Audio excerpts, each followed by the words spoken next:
Hey, how's it going today? It's Frankie here and I'm back with another movie review. I don't know what to think of this movie. This is one of those sort of movies where I was watching it and I had no reaction. It just felt like a movie that didn't really have anything going for it. The acting I thought was poor. I mean, the storyline, bit confusing. I don't really know what else to say. I don't really have much words for this movie. It's called The Wonderpill. And yeah, let me just tell you one thing about this movie though. It's quite a horny movie, right? It's horny minus the lack of nudity in it. There is sex scenes in it, but it just didn't. I mean, even the sex scenes looked a bit silly. I know it's a rom-com, and I can see why I don't watch rom-coms, right? Because a lot of it is like this. It just felt like, I don't know, a bit silly. I know it's maybe I know it's got a comedy attached to it, but there needed to be more humour happening in it. Let me just get into it. I don't think I'll break down this movie from start to finish. I mean, I'll explain the best I can. If I get some characters wrong, I do apologise. But yeah, it's about this couple called Athena and Jacob. And they're having some problems. Well, the guy wants intimacy and Athena's not having it, right? Because she's got heavy migraines. And, you know, he thinks of like, you know, a way to try and get her in the mood. And he goes to his like, his friend, I think is it Max? You know, his doctor friend, Max or something, I think that's his name. Correct me if I'm wrong, I'll check it again later. And he suggests to Max, he says to his friend, because his friend was talking about the special pill that's at Viagra, but isn't, with that side effects to it, and it makes you extremely horny as of a high libido. And basically, Jacob tricks Athena into taking it. But then, it's not necessarily tricked if that's what the pill actually does. So I wouldn't say he tricked her into it, he just told her to take it, and she was always having sex with him so many times. And yeah, don't get me wrong though, that right there is a proper romance. I know people may say, oh Frankie, you sound like you're way too horny out the way you say sex is important. But if it's got romance attached to it, sex scenes is probably the best part of a romance type movie, or with rom-coms added to it. That's not the best part. That's part of romance right there. So yeah, good, interesting sex scene, I've got to say. Not a bad looking woman, quite nice, I've got to say. But then it's just the accent. I'm not being rude or funny to these type of people. Yeah, I get it, like they're from different country, but they need to actually portray. I mean, the way she portrayed their lines was actually good. I like it. It's she did quite well with that. But again, the acting needed to be better. They just felt like they just spoke randomly. It's like it's almost like they were that fluent, but they weren't fluent in acting. They knew they were in front of camera. They just decided to talk normally without any reaction. And the friends that Athena has, they were just sort of those friends that were just there lingering. They were saying things, but they were just over the top and stuck up. Like, yeah, why are men always thinking about lust for these days? Oh, why are men always like this? And they'd be like, oh my god, what I could do to do this right now. It's like, what are they talking about really? They did kind of annoy me a bit, for some reason. I think Anita was the most sane person, even though she was way over the top horny, to the point where she was like literally banging every dude she saw. It was quite a deep movie with no deep relevance to it. It's like a deep horny movie. I mean, that's a big pun, ain't it? Something like that. I don't know how to describe it. It's like this person's sort of superpower, and no guy could say no. I'm actually quite surprised she didn't bang the doctor dude, which I'll get into soon later on. And yeah, and then she discovers that that her man is cheating on her with her sister Helen. Yeah, that was a bit weird and confusing. I did not expect that. I didn't understand where the storyline was going. It got quite confusing why he did that. I mean, it just goes to show though, sex is part of a relationship, but then at the same time, if you make it about the relationship only, it's not going to work about the communication, everything in it. So yeah, I guess you could say also this movie is also a lesson compared to the other movie I've seen. So yeah, I need to look at it this way. I should have really said that at the end of this video, to be honest, but I just had to say it now. Yeah, and that's why she felt like the need, because the pill made her like that. And the audacity that she has to blame on the pill, like after she, you know, she done it with the Victor dude, is quite hypocritical. Now I get the pill made you go over the top and it makes you act a certain way. You have choices too. She had a choice. You know, she was she did get advice from who is it, Susan, to say, why didn't you do it to somebody else if Jacob ain't gonna be willing to do it with you? Again, female advice to another female is the worst. They just want to see drama and something happens, so they got something to gossip about. Movies also have truth to it. I should have known what this movie was going to be like. I should have put it on. I mean, I thought it was going to be good. It sounded fun, you know, guy tricking to taking the pill, but I thought it sounded interesting. It wasn't quite as interesting as it, you know, as it seemed. And then so she had banned Victor, and then Victor got tired. Dude, I know what this pill does to her. She just kept doing it and doing it and doing it like a machine. She then tried to do it with a guy in the car, because she did like, she put some sort of ad up or something to do something. And then she had, you know, Jacob talking about it, like talking about the affair and talking about, you know, the pill, and she just found out what was happening. That's when she threatened the doctor, saying, look, you know, you either convince Jacob he has, you know, a brain tumor, give him the pill, or I expose you. I'm surprised she didn't do him. I'm actually really surprised she didn't do that. And she just went ahead and just like, it just left him there. I mean, I'm quite surprised by that. I've got to say, this movie didn't have that many funny moments. Maybe that one seemed like a weird dude, maybe. Apart from that, there wasn't really much else that was quite humorous to me. This is meant to be a rom-com, not just a romance and drama added to it. It's meant to be a rom-com. Maybe have comedy to it. Where's the comedy?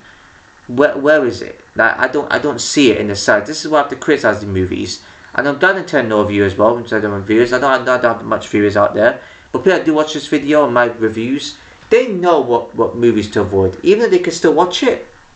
You don't know what movies to avoid and what to watch, but it's also best to watch the terrible ones too, so that you can give your opinions on this. It's kind of like a dilemma right there, but it's also good so you can give your opinions of it, because some people might like this sort of movie. And yeah, I just don't know what else to think. I don't know, we didn't exactly see how her plan went when she wanted to trick and manage it. But yeah, the audacity for her to get upset as well with her sister betraying and cheating when she cheated with like a dozen men. There's also like a threesome scene, but you didn't see that much nudity in it. And it's like they were the guys were naked themselves. It's like the guys were naked themselves, just like banging it. It was like they were freak of doing it. So the sex scenes obviously weren't real and authentic looking. It just was a bit crazy and weird. Yeah, I don't really. And not to mention the scene where she was really horny at the restaurant, and she had to go to a bathroom, and she took a cucumber with her. Oh wow, I should have known that scene was coming. The scene that was coming into it. And after she finished the cucumber, half the cucumber went inside her. How? I don't know. Unless her, you know, her part had some sort of cutting mechanism to cut cucumbers. I don't know. Or any type of vegetable fruit. I have no idea. And she might have taken it out. And there was photo about her. Yeah, basically. She could have just gave the guy like head as well. I mean, that also works. I mean, there's a lot of explicit words I have to use in this. So YouTube, yeah, this is what the movie entailed. So yeah, don't know what else to think. What the storyline, it should have been more clearer to me. Not to mention there was also a scene where she sucked the guy's dick as well, because yeah, I often swear on here, but I had to say it because that's what she did in that start of the scene. It was quite weird how they started the movie off though, because they started off with what I thought was actually to do with the characters. It actually wasn't. It was just some sort of TV show they were watching. I don't get why movies do that. If those type of characters are not in the movie, excuse me, if they're not in the movie, then why include it? I never understood why movies do that. It's like they burn up to something that really isn't there, basically. And yeah, what I also found strange, I mean, at the end, it showed, what I think looks like Jacob. Anyway, it looks like him. I think it was. Hard to tell unless, I mean, that's just somebody else, but he looked very clean shaven if it is him. And it just shows him getting done from behind by Carl. Wow, didn't expect that. I was like, what, the dude's doing a dude now? Or was it a different dude? I don't know. I think it was definitely Jacob. I was like, Jacob's turning that way now? Well, and this was just some sort of experimental, because remember, the job is experimentation, so yeah, maybe they were doing something like that. Yeah, and then there was this other scene where Athena collapsed, but then she woke up, and it was still dark, so I don't know if it was a drug room with drawers in the mouth. It was hard to tell, because you only saw her taking it once. But then, it would have made sense if she took it more times. So I don't understand if that was more continuous. If she just had to take one, it was just continuous. But yeah, I don't really know. There was a bit of dialogue where I don't want to get into it because it's kind of a bit too much. You'll know what I mean. There's a bit of dialogue where Jacob says something to Carl on around the table, but that's, yeah, I kind of don't want to mention that. That's a bit, I don't know why they had to include that sort of dialogue in the movie. It was kind of wrong. I know of dialogue when it was just Jacob and Carl again, but it's a sort of warehouse. They're sorting out clothes or something. I think it was like a warehouse. Yeah, and then he did mention, and then Carl mentioned something where it was a bit, it felt illegal, I guess. You know what I mean when you watch it. This didn't feel right for the director and producer to mention this, to mention something like that in the movie. But yeah, I guess, like I was saying earlier, this is like these movies are teaching a bit of a lesson, which I should have realised about. I mean, that the previous movie, anyone could be opposite sex. Anyone can have opposite sex friends, but they could just be one connection in my having one of those friends. Whereas in this movie, it kind of shows, even with a lot of chemistry, the relationship could still die, because what you need is that communication, because the communication adds the connection, and then the chemistry can come afterwards. So you need everything to be strong in the relationship. So that's what it kind of taught me. Not teach me, because I already knew that, but it will teach a lot of people that are watching this type of movie. Because don't just watch a movie and think, oh, this movie is good or it's poor. Just look at it and go, oh, this has a bit of a lesson in this sort of movie here. And then what also confused me, this, Jacob did come in and apologise and give flowers, but he kind of she kind of apologised to him, because she was like, wait, why are you apologising? Did you cheat on me? When she confronted him about when she caught him cheating. So why would he apologise? She has to apologise too. So again, it also shows that she should have taken accountability for her actions, but she didn't care. Yeah, she was crying, because she was only crying because her sister betrayed her. She shouldn't have been crying if she knew all this to begin with, right? She was doing the same thing, but she was doing more people. Doesn't make it any better. So I just found that a bit interesting there. And then you do it about movies, because not a lot of movies out there I've watched that would include life lessons. It just felt like this included a life lesson to me. Yeah, but I don't want to mention the whole movie from start to finish. I just thought, there was a bit of a homeless dude, but yeah, that was a bit awkward and a bit uncomfortable, a bit disgusting. But yeah, would I go back to rom-coms again? This is my third rom-com in a row. I don't think I would go back to it. Maybe the odd times I probably will. Maybe I might have a month where I just probably go back to it. I am also thinking of doing some sort of tradition where, I'm not sure if it's going to happen, where I have a funny Friday where I watch a comedy on Fridays. Not every Friday, but possibly some Fridays. I could have a Terror Tuesday where I watch horror movies possibly, and a Wild Wednesday where I watch action movies, I guess. I was thinking of that, but then would it work though? Maybe I could do something like that one time and see how it goes. Maybe do it for the week, and for next week have some sort of system where I do like a Terror Tuesday, Wild Wednesday, and Funny Friday. I think that could work because that would keep me in a system. So maybe I should do something like that.